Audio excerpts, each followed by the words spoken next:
4 keys to a healthy pasta salad. Serving size.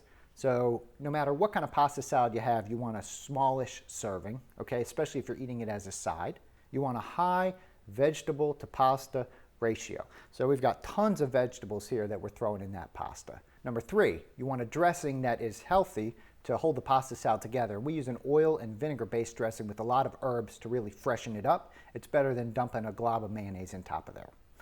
Number 4, you want to make sure you have a pasta salad that tastes good, obviously. So you want it a little crunchy, you want it a little salty, you want it a little sour, you want it a little sweet, and you want all those flavors in one bite. Even a little bitter. We're adding red onion today to make it a little bitter. So if you have all those flavors in there together, that's how you make a good pasta salad. Thank you for watching the Cooking Doc. Healthy cooking made simple and delicious.